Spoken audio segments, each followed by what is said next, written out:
이사야서 우리 12장 1절에서 6절 말씀까지입니다. 이사야서 12장 1절에서 6절 말씀 다 찾으셨죠? 우리 교독하겠습니다. 그날에 내가 말하기를 여호와여 주께서 전에 내게 노하셨나이다. 이제는 주의 진노가 돌아섰고 또 주께서 나를 안위하시오니 내가 주께 감사하겠나이다 할 것이니라.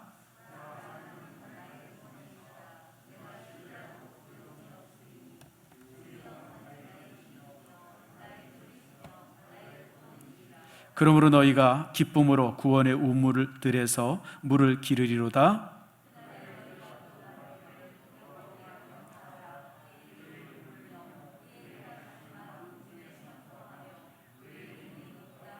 여호와를 찬송할 것은 극히 아름다운 일을 하셨음이니 이를 온 땅에 알게 할지어다.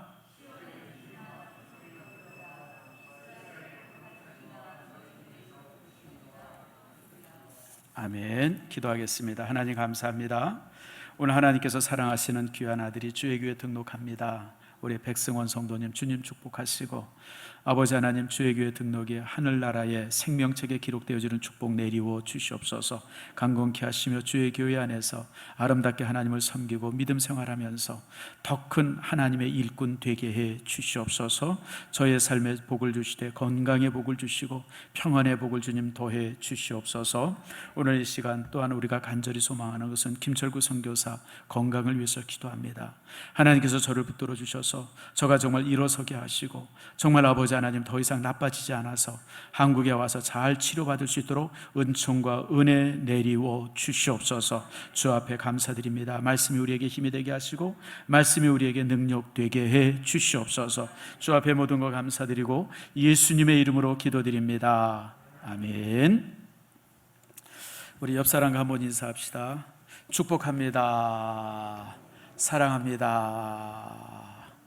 하나 더 힘내세요.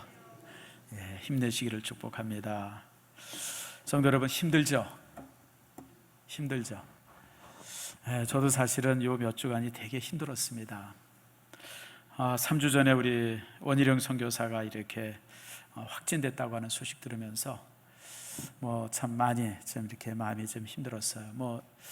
누구나 다 마찬가지지만 특별히 원 선교사는 저에 있어서 아주 특별한 사람 아닙니까? 우리 개척교회 때부터 저와 함께 했고, 또 이제 그 아버지가 이제 그때 돌아가시면서 제가 정말 아들 같은 마음을 가지고 키웠던 사람이 이제 원희룡인데, 근데 이 친구가 이제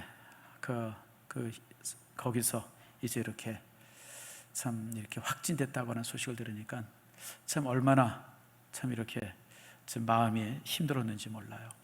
참 그래서 근데 이제 거기도 이제 막 위중해가지고 폐가 30%가 상해가지고 산소 호흡기를 떼면 이제 또 이제 이렇게 안 되는 그런 상황이었었어요. 그래서 이제 거기도 이제 에어 앰뷸런스를 띄우려고 했는데 이게 지금 절차가 잘 안 돼가지고 며칠 지나다 보니까 조금 회복이 되면서 이제 비행기 안 타도 되겠다 싶어서 이제 이렇게 이제 그러고 있습니다.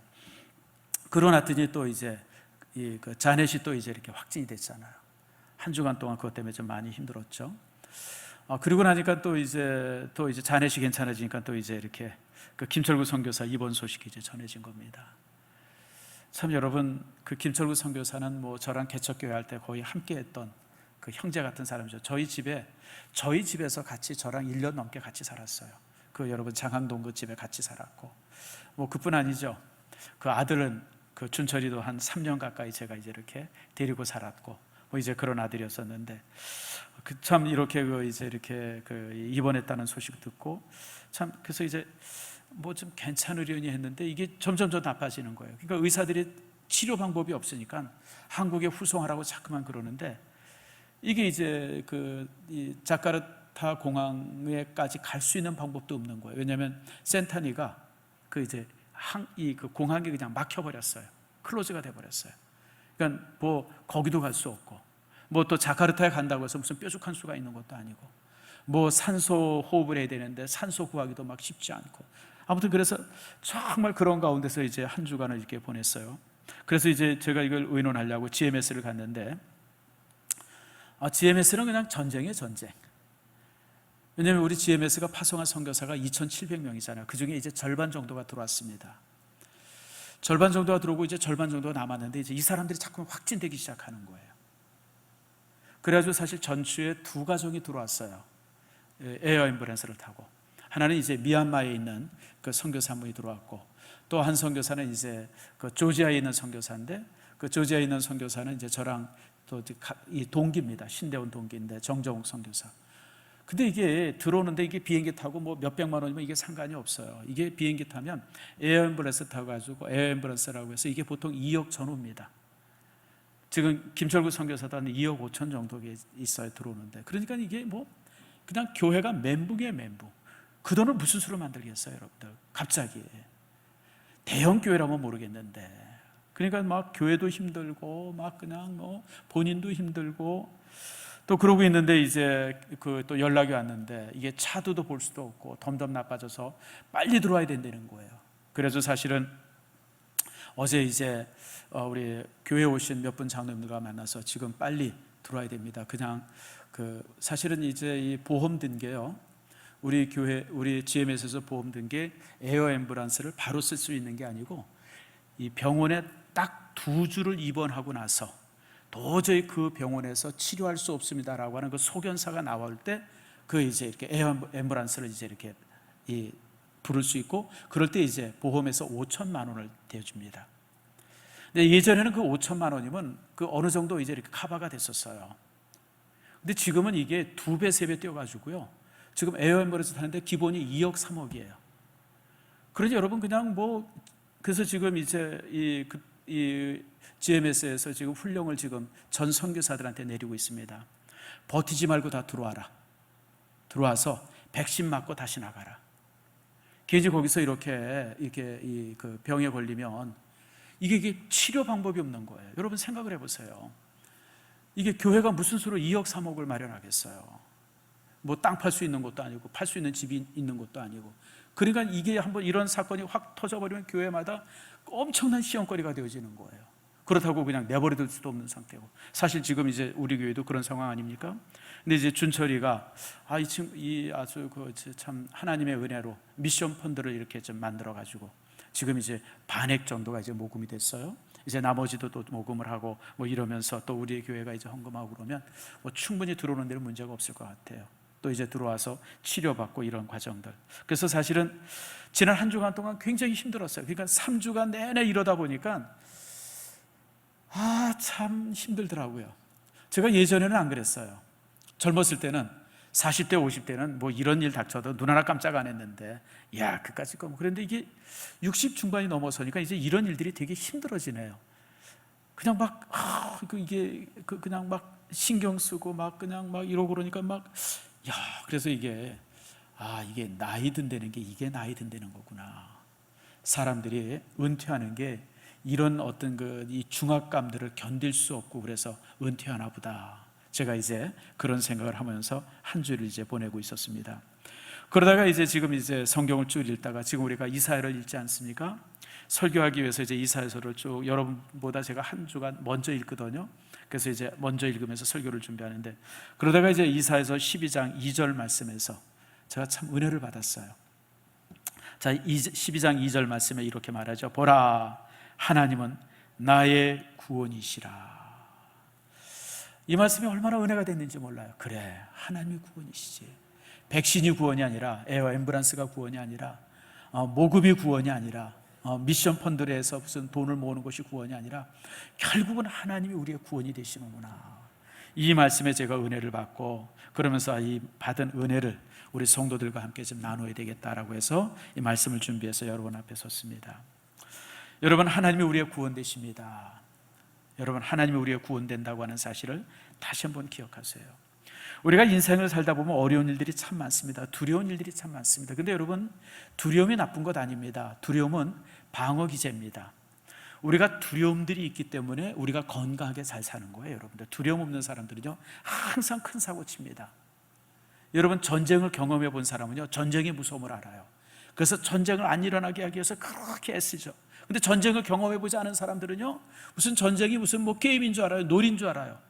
그래서 큰 사고를 치는 거예요. 그래서 여러분, 두려움은요 좋은 거예요. 자, 예를 들면 또 그런 거죠. 우리가 물질에 대한 두려움을 알잖아요. 그러니까 우리가 여러분 물질을 낭비하지 않죠. 물질의 무서움을 알기 때문에 그래요. 물질의 무서움을. 우리가 사람의 무서움을 알기 때문에 사람들한테 함부로 하지 않습니다. 우리가 또 질병의 두려움을 알기 때문에 건강에 대해서 굉장히 유의합니다. 우리가 또 질서의 두려움을 알기 때문에 우리가 자동차를 운전하거나 이럴 때 굉장히 질서를 잘 지켜요. 왜냐하면 잘못하면 이게 큰일 당할 수 있기 때문에. 그래서 여러분, 두려움이라고 하는 것은 방어기제예요. 두려움 때문에 우리가 건강하게 살아요. 그래서 여러분, 두려움이 많다고 하는 것은 절대 나쁜 게 아니에요. 저는요, 우리 성도들이 그런 두려움들을 종종 갖고 살기를 바라요. 여러분, 우리가 신앙도 마찬가지예요. 하나님의 심판이 두렵기 때문에 우리가 여러분 건강하게 여러분 믿음 생활 제대로 하는 거예요. 하나님 무섭지 않은 사람들 보세요. 하나님이 어딨냐 그런 사람들 보세요. 말도 그렇고 행동도 그렇고 여러분 얼마나 무시무시해요. 근데 우리는 하나님이 계심을 알잖아요. 그리고 그분의 심판을 알잖아요. 그러니까 우리가 굉장히 조심해서 살고 말 한마디도 굉장히 조심하는 거예요. 주님께서 심판하시니까. 그래서 여러분들, 두려움이라는 것은 나쁜 게 아닙니다. 그런데 문제는 이 두려움이 너무 클 때가 있어요. 너무 커져서 내가 어떻게 할 수 있는 방법이 전혀 없는, 그럴 때는 우리가 절망하게 되어지고 우리가 좌절하게 되어지죠. 오늘 본문의 말씀이 바로 그걸 말하고 있습니다. 오늘 이사야 선지자는 그 두려움으로 인해서 절망하고 있어요. 낙심하고 있어요. 왜냐하면 하나님께서 이스라엘 백성들을 심판하겠다고, 책망하겠다고, 그리고 멸망하겠다고 작정하셨기 때문에 그래요, 여러분들. 우리가 이제 이번 주부터 여러분들이 이제 선지서를 읽어야 한 달 반 정도 읽게 될 거예요. 근데 여러분, 선지서를 읽으면 마음이 항상 무겁습니다. 다른 성경을 읽으면 굉장히 마음이 밝아요. 특별히 여러분 복음서 신약 성경을 읽고 그럴 때는 핍박도 나오고 뭐도 나오지만 이 성경을 읽을 때 마음이 굉장히 밝습니다. 즐겁습니다. 감사. 근데 선지서는요 마음이 무거워요. 아마 여러분들이 이제 이번 주일부터 좀 그런 걸 경험할. 왜 마음이 무겁냐면 선지서의 주제가 항상 두 가지예요. 첫 번째가 뭐냐면 백성의 죄입니다. 백성의 죄들이 계속 나열되고 있어요. 그리고 그 죄에 대한 하나님의 심판이 그 다음이에요. 그러니까 죄와 심판 이 두 가지가 계속해서 이사야 선지자, 예레미야 선지자, 에스겔, 다니엘, 그 다음에 소선지 12권이 다 거기에 대한 기록들이에요. 그러니까 그런 백성들의 그 죄들을 우리가 보면서, 그리고 하나님의 그 진노하심을 바라보면서 사실 여러분 마음이 좀 무거워요. 그 이사야도 통일해요. 이사야 선지도 보면 백성들의 죄들이 나열되어지면서 하나님의 심판이 항상 그 뒤에 또 이제 뒤따라오는 거예요. 자, 한번 우리가 말씀을 볼까요? 여러분 이사야서 5장을 한번 찾아보세요. 우리 한 5장 정도 앞으로 나가면 이사야서 5장인데요 5장 8절 말씀을 한번 좀 봅시다. 이사야서 5장 8절 말씀 제가 읽습니다. 가옥에 가옥이 이르며 전토에 전토를 더하여 빈틈없도록 하고 이 땅 가운데서 홀로 거주하려 하는 자들은 화 있을진저. 심판이죠. 어떤 자들에게 심판을 말해요? 가옥에 가옥을 더하고 전토에 전, 다시 말하면 땅 투기하고 집 투기하는 거예요. 돈 있는 사람들이 그냥, 그리고 그 넓은 고대 광실처럼 지은 집에 그냥 혼자 사는 거, 혼자 살아.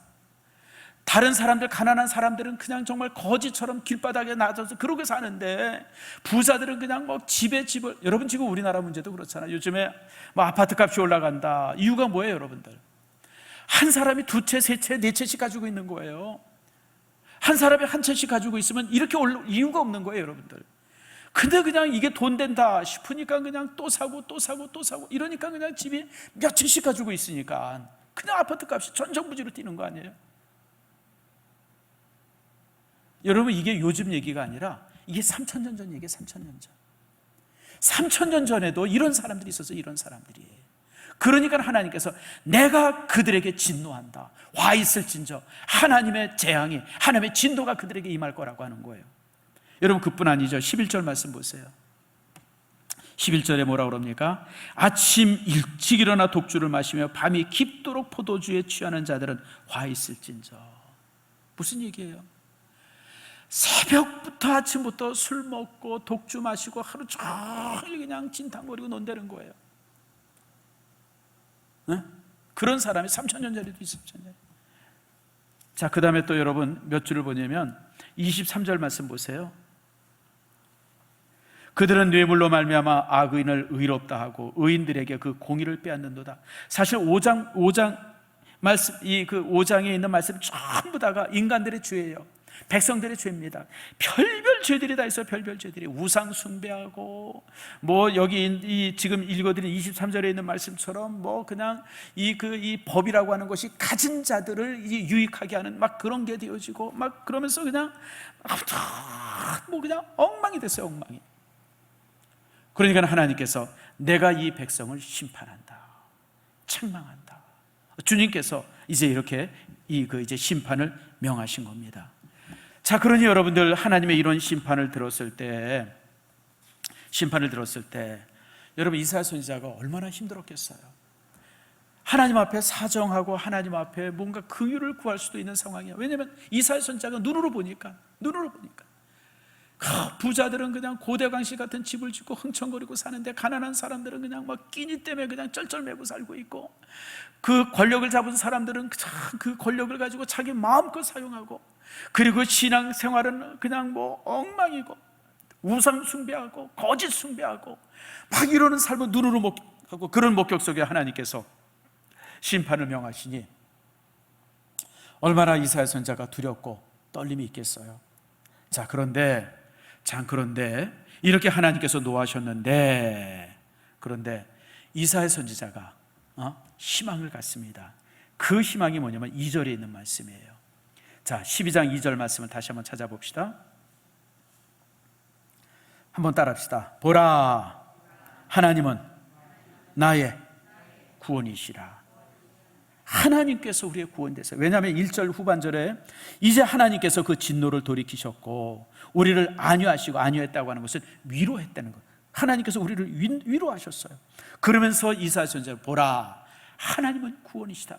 하나님께서 너희들에 대해서 그렇게 진노하셨고 너희들을 책망하셨고 너희들에게 정말 하나님께서 화를 내셨지만은, 그러나 하나님께서는 돌이키실 것이다. 그 마음을 돌이키신다. 그래서 우리를 다시 위로하실 것이고 우리를 회복시켜 줄 것이고 우리를 다시 품에 안아 주실 것이다. 그것을 고백하면서 보라, 하나님은 우리의 구원이 되신다라고 선언하고 있는 겁니다. 사랑하는 성도 여러분, 참 이게 하나님의 놀라운 사랑이에요. 하나님께서는 우리가 범죄하고 우리가 잘못 살면 책망합니다. 당연히 그렇죠. 근데 여러분, 아무리 책망해도 결코 버리는 일이 없어요. 그게 은혜죠. 하나님께서 여러분 버리지 않으세요. 여러분 자녀들 중에 속썩이는 자녀들이 있잖아요. 막 속썩이는 자녀들이 있어요. 그런데 여러분, 속썩이는 자녀들 야단치고 책망하지만 여러분 버립니까? 아무리 속썩여도 자녀를 못 버리잖아요. 버릴 수가 없죠. 버려서도 안 되고. 자, 여러분 이사야서 49장이에요 49장 말씀 한번 찾아보세요. 이사야서 49장 뒤로 쭉 넘어가면 49장입니다 자, 이 말씀은 여러분들이 밑줄을 꼭 치세요. 가능하면 암송해도 괜찮아요. 이사야서 49장 15절에서 16절 말씀입니다. 찾으셨죠? 우리 같이 읽겠습니다. 여인이 어찌 그 젖 먹는 자식을 잊겠으며 자기 태어난 아들을 긍휼히 여기지 않겠느냐. 그들은 혹시 잊을지라도 나는 너를 잊지 아니할 것이라. 내가 너를 내 손바닥에 새겼고 너의 성벽이 항상 내 앞에 있나니. 여러분, 바로 이거예요. 하나님께서 우리를 버리지 않는 이유는 우리가 하나님의 자녀이기 때문에 그래요. 그래서 주님께서는 뭐냐면, 여인이, 어머니가 어떻게 자식을 잊겠느냐, 태어난 자식을, 배 아파서 난 자식을 무슨 수로 잊겠느냐, 잊지 못하네. 혹시 그들은 잊을지라도 나는 잊지 않겠다. 나는 내 자식 잊지 않다. 어느 정도 잊지 않냐면, 내가 너를 내 손바닥에 새겼다. 손바닥에 새겼다. 여러분, 손바닥에 썼다가 아니라 손바닥에 새겼어요. 하나님께서는 우리 이름 한 사람 한 사람의 이름을 자신의 손바닥에 새겨놓으셨어요. 손바닥에 새겨놓으셨어요. 그러니까 하나님께서는 결코 우리를 버리는 일이 없어요. 여러분, 우리는 낙심할 때, 우리는 정말 절망할 때, 우리는 하나님이 나를 버리셨나 보다, 하나님이 나를 잊으셨나 보다, 왜 나는 이렇게 힘든가, 우리가 이렇게 생각하지만 아니에요. 여러분, 하나님께서는 결코 나를 잊으신 적이 없고 하나님께서는 나를 결코 버리신 적이 없어요.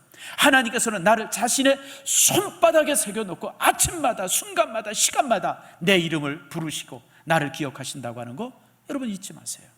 오늘 본문의 말씀이 바로 그겁니다. 그래서 우리는 하나님께서 주시는 구원을 우리가 바라고 그 안에서 다시 회복되어지는 겁니다. 사랑하는 성도 여러분, 하나님은 나의 구원이 되십니다. 그러면서 이사야 선지자는 이렇게 말하죠. 내가 신뢰하고 두려움이 없으리니. 그러니까 하나님이 나의 구원자 되시는 사실을 우리가 신뢰하니까 두려움이 사라지는 거예요. 여러분, 우리가 믿는다고 해서 두려움이 사라지는 것 아닙니다. 하나님을 신뢰할 때 두려움이 사라져요. 여러분, 다니엘 선지자 잘 아시죠? 다니엘은 참 포로가 되었다가 참 그의 지혜로움 때문에 이제 총리가 된 사람입니다. 근데 여러분 생각을 해보세요. 기득권자들이 있어요. 바벨론 사람들이 있습니다. 바벨론 사람들, 그 출신들이 있어요. 왕의 가족들이 있고 왕의 충신들이 있어요. 그런데 지금 그 사람들이 다 나름대로 장관들을 하고 있고 무슨 뭐 이런 걸 저런 걸 타고 있어요. 그게 이제 기득권 세력이에요. 근데 여러분, 다니엘이 그냥 어디서 하늘에서 뚝 떨어진 다니엘이 총리가 된 거예요. 그들 중에 제일 높은 자가 된 거예요. 얼마나 밉상이겠어요, 여러분. 생각을 해보세요. 여러분, 다니엘은 사실은 포로 출신이기 때문에 주리 안에 속하지를 못해요. 그냥 항상 외톨이로 털어져 있는 사람이에요. 그런데 워낙 뛰어나고 왕의 신임이 있으니까 어떻게 해보지를 못하는 거예요. 그러니까 다른 모든 사람들이 다니엘을 바라볼 때마다 그냥 미운 거예요. 아니, 우리 동족도 아닌데, 우리 민족도 아닌데 어떻게 저 총리가 돼가지고 우리를 다 이렇게 다스리는 사람이 되나. 그냥 그게 미운 거죠. 그래서 이제 함정을 파지 않습니까? 다니엘을 이렇게 살펴보니까 흠잡을 데가 없어요.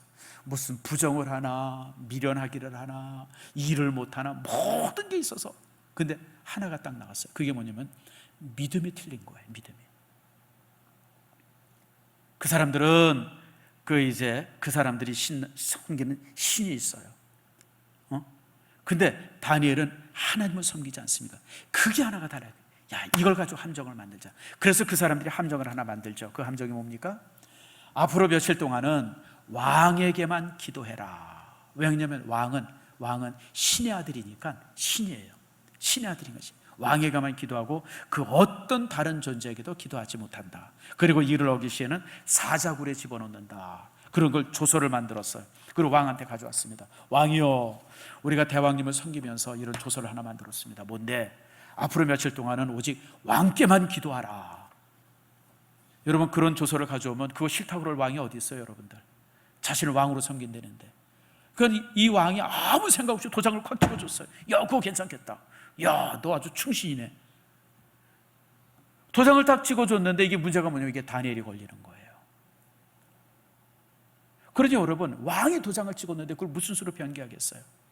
그러고 나서 이제 사람들이 이제 다니엘을 감시하는 겁니다. 다니엘이 자기 하나님께 기도하나 아니면 왕에게 기도하나. 근데 여러분, 다니엘은요, 그들이 함정을 놓고 덫을 놨음을 뻔히 알면서도 예루살렘을 향해서 창문을 열고 그리고 거기서 하루에 3번씩 변함없이 기도했어요. 여러분, 이런 기도가 어떻게 가능했을까요? 그게 바로 신뢰예요. 다니엘은 아주 어렸을 때부터, 아기 때부터 자라면서 하나님을 신뢰하면서 자랐어요. 음식 먹는 것부터 시작해서 이런저런 수없이 많은 일이 있을 때마다 항상 주님을 신뢰했어요. 주님을 신뢰하니까 여러분, 그 죽음에 더 앞에서도 두려움이 없어요. 아이, 죽이려면 죽여봐라. 뭐 그렇게 되죠. 사자굴에 집어넣을 때도 다니엘은 두려움이 없었어요. 그곳에서 여전히 하나님을 기대하죠. 여러분, 결국 그런 모습 속에서 다니엘이 구원을 받습니다. 사랑하는 성도 여러분, 그래요. 우리가 살면서 수없이 많은 위협들, 어려움들, 또 두려움들이 있지만 하나님을 신뢰하면 그런 모든 두려움들을 이길 수 있음을 믿으시기 바랍니다. 여러분, 하나님을 신뢰하면 두려움에서 우리가 벗어날 수 있어요. 하나님을 신뢰하세요.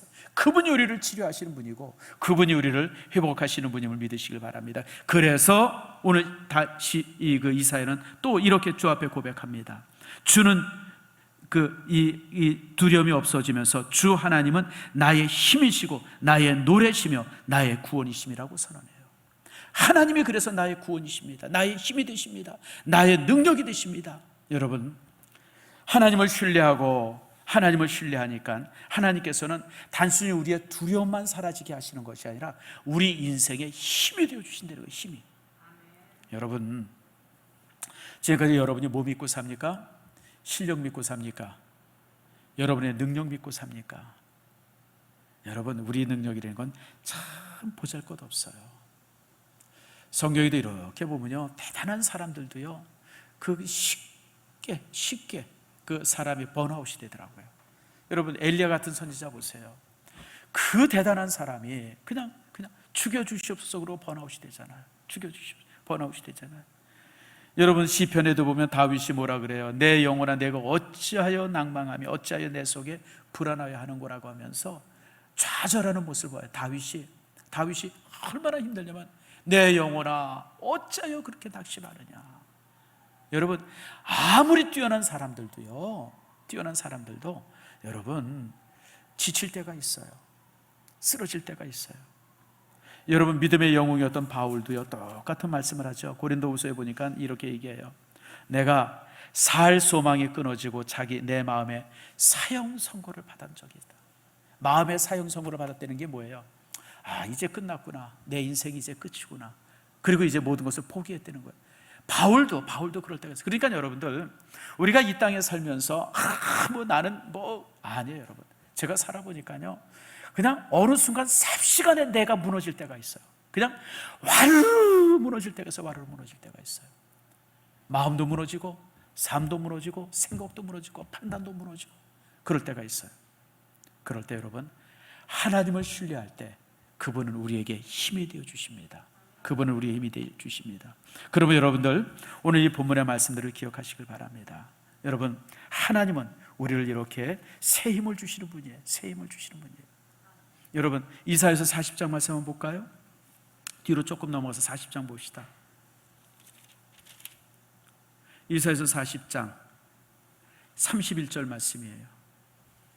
우리 29절 말씀부터 봅시다. 29절 말씀부터 31절 같이 한번 읽을까요? 시작. 피곤한 자에게 능력을 주시며 무능한 자에게 힘을 더하시나니 소년이라도 피곤하며 곤비하며 장정이라도 넘어지며 쓰러지되 오직 여호와를 앙망하는 자는 새 힘을 얻을 것이리니 독수리가 날개치며 올라간 같을 것이요 다른 박질하여도 곤비하지 아니하겠고 걸어가도 피곤하지 아니하리로다. 아멘. 여러분의 인생이 이렇게 되기를 축복합니다. 여러분, 피곤한 자에게 능력을 주시고 무능한 자에게 힘을 주세요. 여러분, 우리가 참 살면서 얼마나 피곤해요. 근데 이렇게 피곤해할 때 하나님께서 내게 능력을 주세요. 그리고 우리가 이런저런 일 앞에 무능하잖아요. 여러분들, 어떻게 해야 좋을지 모를 때가 있어요. 그럴 때 하나님께서 우리에게 지혜를 주세요. 힘을 더하시죠. 여러분, 여러분의 인생이 하나님의 은혜 안에서 이렇게 정말 회복되어지는 축복이 있기를 축원합니다. 자, 그러면서 우리에게 약속을 주시는 게 3절 말씀이에요. 자, 3절 말씀, 12장 3절 같이 한번 읽겠습니다. 시작. 그러므로 너희가 기쁨으로 구원의 우물들에서 물을 기르리로다. 하나님이 우리의 구원의 우물이 되어주세요. 하나님이 우리의 구원의 우물. 요즘은 우리가 참 편한 세월을 살죠. 그저 물 그러면 수도꼭지만 딱 틀면 물이 나오잖아요. 근데 여러분, 우리 어렸을 때 한번 생각해 봅시다. 저도 어렸을 때 보면 우리 동네에 우물이 하나 있었어요. 그 우물이 우리 동네의 중심이에요. 아침마다 모든 사람들이 거기서 물을 길어다가 집에서 이제 밥하고 쌀 씻고 그걸로 세수하고 그리고 또 재미난 게 1년에 한 번씩 그 우물을 청소를 해요. 기억나십니까? 그래서 물 다 퍼서 근데 물을 퍼보니까 그 속에 별게 다 들었어요. 그냥 나쁜 놈들이 어떤 데 신발도 나올 때도 있고 개구리도 나올 때도 있고. 근데 그걸 1년에 한 번씩 청소를 해요. 그리고 또 저희 동네는 뭐가 있냐면 미나리깡 기억하십니까? 우물물 이렇게 쭉 흘러가는데 또 자기 이렇게 구역이 있어가지고 거기다 미나리 심고. 그래서 여러분, 우물은 생명이에요. 우리나라도 그렇지만 여러분, 이스라엘 땅은 더더욱 그렇죠. 여러분, 거기서는 여러분 최고의 재산이 우물이에요. 최고의 재산이. 그러니까 아버지가 자녀에게 상속을 줄 때 이 우물은 내 것이다, 이 우물은 내가 가져라. 그래서 우물을 상속으로 줍니다. 왜냐하면 그 우물이 생명이기 때문에 그래요. 근데 오늘 본문의 말씀에 구원의 우물에서 물을 길라 그랬어요. 이게 무슨 얘기냐면, 여러분, 물은 한 번 마시고 끝나는 게 아니잖아요. 매 순간 마셔야 되잖아요. 우리가 하루에 물을 몇 리터 먹어야 된다고 그래요? 1.5리터 이상 마셔야 된다고 그러죠. 1.8리터를 마셔야 돼요. 기본적으로 그 정도 마셔야 건강 유지가 된다. 그러니까 아침에 한 번 먹고 끝나는 게 아니라 계속해서 물을 마셔야 우리가 건강한 거예요. 이게 무슨 얘기냐면, 우리가 하나님께 우리의 뿌리를 내리고 그리스도에게 우리를 뿌리를 내려서 끊임없이 주님께서 주시는 그 구원의 능력을, 구원의 힘을, 하나님께서 나를 새롭게 하시는 그 힘들을 순간순간 매 순간마다 공급받으려는 거예요.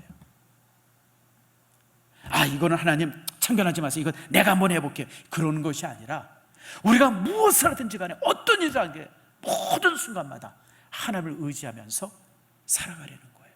그게 바로 구원의 우물에서 물을 마시려는 거예요. 우리 성도들의 연약함이 있죠. 여러분, 옛날 우리 성경 읽으면 사울 임금이 그러지 않았어요? 사울 임금이 처음에는 참 하나님 앞에 괜찮은 사람이었었어요. 하나님 의지하고. 그런데 이제 왕이 돼가지고 어느 정도 이제 힘이 있어 보니까 하나님 없이도 뭔가 좀 해볼 것 같아요. 하나님 없이도.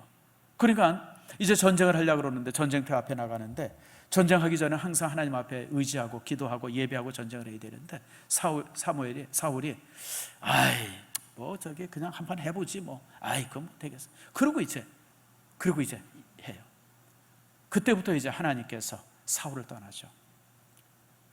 우리가 인생이 그럴 때가 많아요. 우리가 참 힘들고 어려울 때는 그냥 막 하나님을 의지하면서 막 열심히 사는데, 어느 순간이 되어지면 하나님 없이도 내가 해볼 수 있겠네. 뭐 말이 그런 게 아니라 우리 태도가 그래요. 우리 태도가. 그래서 자기네 능력 가지고 자기 힘 가지고 뭔가 해보려고 그럴 때가 종종 있어요.